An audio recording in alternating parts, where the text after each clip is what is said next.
Spring 1965. A guard at a Montreal prison hands an inmate a garden hose. The official reason: to flood the prison's ice rink for the night. One problem: it was above freezing that night. Nobody flooding a rink in that weather expects ice. They expect a soaked yard and one missing prisoner. The inmate climbed the wall with that hose and vanished into the Quebec countryside. His name was Lucien Rivard, and the Canadian government had been trying to keep him exactly where he was for almost a year. Revard ran what investigators would later call the Rivard Organization, the Montreal-based smuggling network that helped turn this city into North America's quietest, most effective gateway for heroin. Rivard was born in Montreal in 1914, and for most of his early life, he was nobody's idea of a criminal mastermind. Petty theft, small-scale robbery. The kind of record that fills a file, not a headline. Everything changed in the 1950s, when Rivard relocated to Havana, then one of the most corrupt, wide-open cities in the hemisphere, run under the rule of Fulgencio Batista.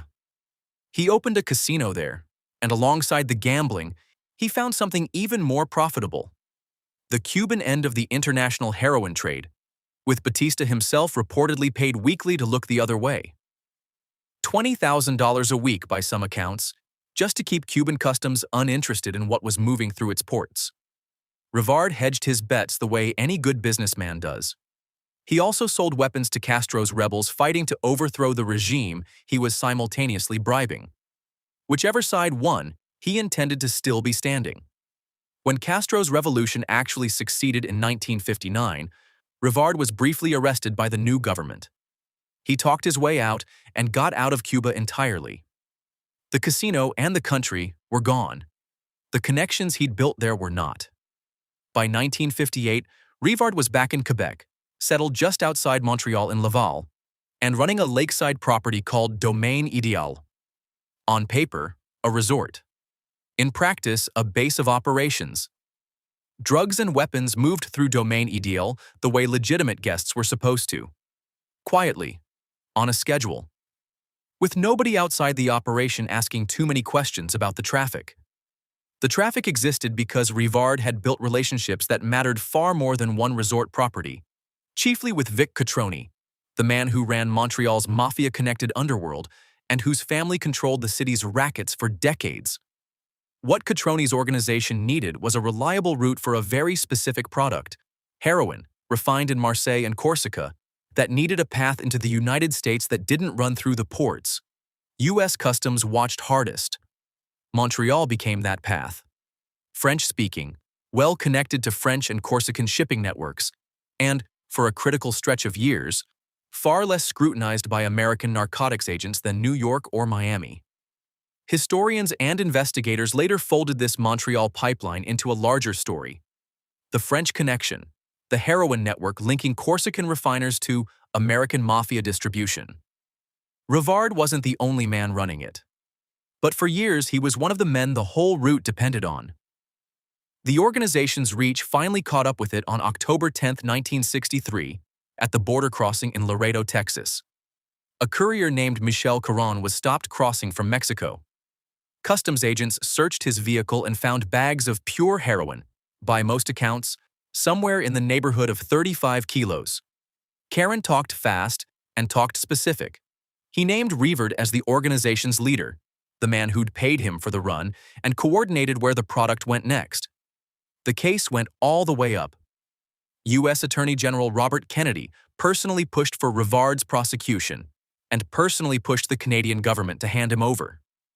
In May 1964, a federal grand jury in Houston indicted Rivard, Caron, and 5 others on narcotics smuggling charges. Washington wanted Rivard on American soil in an American courtroom fast. Canadian authorities arrested Rivard in Montreal in June 1964, acting on the U.S. indictment. He was held at Bordeaux Jail, the same prison he'd eventually leave by garden hose, while the extradition case worked through the courts. No bail. Authorities considered him too much of a flight risk, and they weren't wrong. But denying bail to a man this well-connected created a different kind of problem, one that had nothing to do with prison walls. The U.S. government hired a Montreal lawyer, Pierre Lamontagne, to argue against Rivard's release on bail. Almost immediately, Lamontagne found himself being offered $20,000 to drop his opposition. The bribe, according to later testimony, traced back to an aide working for Canada's immigration minister. Pressure also came from an aide to the Justice Minister and from a sitting member of Parliament. This wasn't underworld pressure anymore. It was coming from inside the government. Lamontagne refused the bribe and reported it. By November 1964, the story had reached the floor of the House of Commons, and it landed directly on Prime Minister Lester Pearson's government. Opposition MP Eric Nielsen led the charge in Parliament, accusing senior Liberal officials of trying to help a known heroin trafficker walk free. In exchange, prosecutors would later suggest, for future political support. Justice Minister Guy Favreau, a rising star in Pearson's cabinet, was at the center of the accusations. An inquiry, led by Quebec Superior Court Chief Justice Frédéric Dorion, was struck to find out exactly how far the corruption ran. By the time it was over, the answer was far enough. Favreau resigned. The affair became known across Canada simply as the Rivard Affair. A man not yet convicted of anything had already ended a federal minister's career. And while all of that played out in Ottawa, Rivard was still sitting in Bordeaux Jail, watching the government meant to keep him there tear itself apart over how he'd gotten this close to walking out the front door. On the night of March 2, 1965, he didn't need the front door. A guard handed him a garden hose to flood the rink. The temperature that night was comfortably above freezing, a detail nobody apparently checked before approving the request. Rivard used the hose to climb the wall instead. By morning, Canada's most politically explosive prisoner was gone. What followed was a 4-month manhunt that turned Rivard into something close to a folk antihero in parts of Quebec. Equal parts wanted fugitive and national punchline aimed squarely at the government that had lost him. He reportedly wrote letters during his time on the run, including one to Prime Minister Pearson himself, reading, in essence, "Life is short," and he had no intention of spending the rest of his in prison. By the end of 1965, the Canadian press named him Newsmaker of the Year. The first time a convicted criminal had ever received the honor, and an indication of exactly how large this story had grown beyond the original heroin charge. The manhunt ended on July 16, 1965 near Châteauguay, Quebec, not far outside Montreal. 4 months of folk hero mythology ended the same way most manhunts do, with an arrest, not a getaway. This time, extradition went through without delay. The political cost of letting it drag out a second time was a risk nobody in Ottawa was willing to take again. Rivard was extradited to the United States, tried, and convicted on narcotics smuggling charges. The sentence, 20 years in federal prison. He served 9 of those 20 years before being released and deported back to Canada in 1975, the same country whose government had nearly collapsed, trying to keep him in custody a decade earlier. Rivard settled into a quiet life in Chambday, a suburb just north of Montreal. The same general area he'd run his smuggling front from decades earlier, only now with no casino, no resort, and no organization left to run. He reportedly told his old prison warden late in life that he'd never taken a penny from someone poorer than himself. Whatever that claim is worth, it's one of the few personal lines the man ever left on record about how he saw his own career. Lucien Rivard died on February 3, 2002 at a Montreal hospital. 86 years old, nearly blind, and largely out of public view for the previous 27 years. For 2 decades, police had tried and failed to convict him of a major crime on Canadian soil. It took an American customs stop, a Texas grand jury, and a cabinet minister's resignation to finally take him off the board.